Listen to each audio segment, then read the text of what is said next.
Welcome to Oak Ridge University. My name's Connor Briggs. I know I look like shit right now. I just got done helping my brother-in-law build a brick and mortar for his traveling business. I have a meeting at 9:30 p.m. because they're across the world. I have to launch ads, create this YouTube video, and add money to the business bank account before I can go to sleep. So there's a lot of shit to do. So this will be a quick video. All right, we're gonna hop right into it. These are the 4 things you should look for in a market when starting a business, just to ensure there's market pull, right? You're not just wasting money or time. So 1 is going to be pain, right? You want to find a pain in the marketplace, a problem you can solve, something that frustrates people. For example, being broke frustrates people. That's why courses are they do so well. That's why people make so much money off of courses, right? I will never sell a course, so that's not what I'm trying to do here. Pain, anything is solvable. Find a problem that really frustrates people.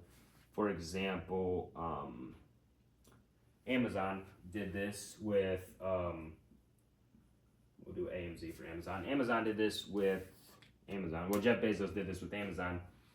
People hate waiting for stuff, right? That's the biggest issue with online ordering. I know I personally don't like online ordering, but when people do, they want it next day. Especially now that Amazon's around, not only did it solve the problem, it made that the standard, right? Now, when you look at shipping, it actually matters, right? Before Amazon, I'm pretty sure it was, yeah, whatever. All right. 2 is purchasing power. What is purchasing power and why does it matter? Great question. So purchasing power is, does your audience or your client base have enough money to afford your product? That's all that matters, right? For example, you could sell a software that tutors kids to upper middle class parents. They can afford it. What you don't want to do is, I forgot who said this. This isn't somebody I know, but they were selling job applications to people that were jobless, right? They would help them, not selling job applications, helping them with their resumes, job applications, help them filling it out, more than likely get a job. Great business model, right? And this is what the guy, I think it might have been Hermosi. But the thing is they're jobless. They don't have money. How are they gonna buy, right? So that's always important to look for. All right, so number 3 is going to be easy to target, right? Good example of this would be Gymshark, or gym brands, because fitness people that go to the gym are typically easy to target via social media, right? You go to the gym, typically gonna follow influencers, you're typically gonna scroll through Instagram, you're easy to target, the algorithm will show your ads to them. That's why Gymshark did so well. One thing I will say, a lot of people don't do this. See if it applies for your business. Don't do anybody, but find an influencer.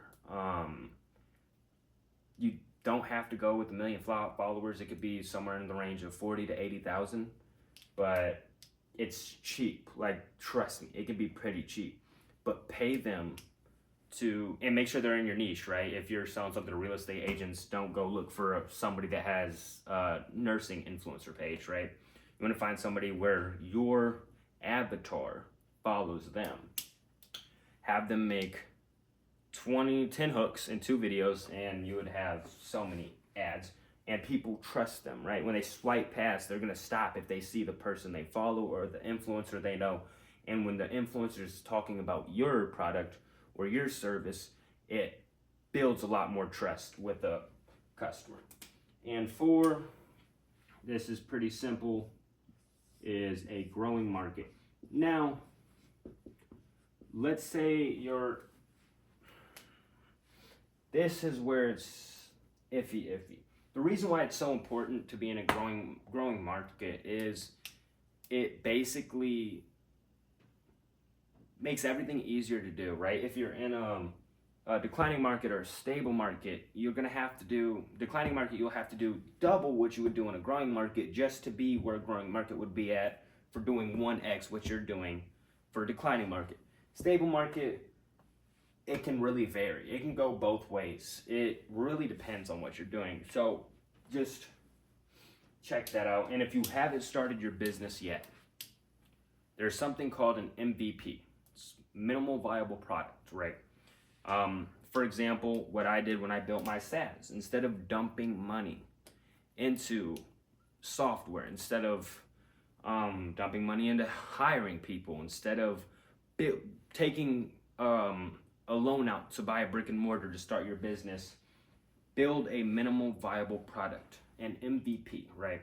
What I did was I created mock-up ads, right? I just built the user interface for my web app, which maybe took me 20 hours to do, and ran ads. I had a great CTR percentage, so I decided to go with it, and it worked out fairly well. But that wasn't my first business venture, you could say, and I've lost some time and money being stupid and thinking that my idea was top tier and I was going to solve so many issues, and it never really did. So always test your product before you build it.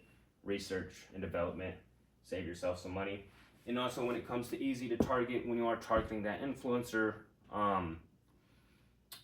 or anything you do, figure out what your demographic is for your avatar and where they're most likely to be, right? So I'm pretty sure, don't take my word on this, but real estate agents, majority of them are going to be on Facebook. So if you're selling to real estate agents, you probably want to run ads on Facebook instead of Snapchat, right? Simple as that. Your demographic, avatar, MVP, 4 tenets that you need to look for, and if you can hit all these, grow your MVP, make sure you track everything and everything goes well, then you shouldn't really have much issues. But I know this was a quick video, I'm sorry. Since I just flew over this, if you have any questions, feel free to leave a comment or directly message me at Connor_Briggs on Instagram, and I'll get back, answer your question best of my ability. And I appreciate you guys stopping by. Wish you the best of luck with your business.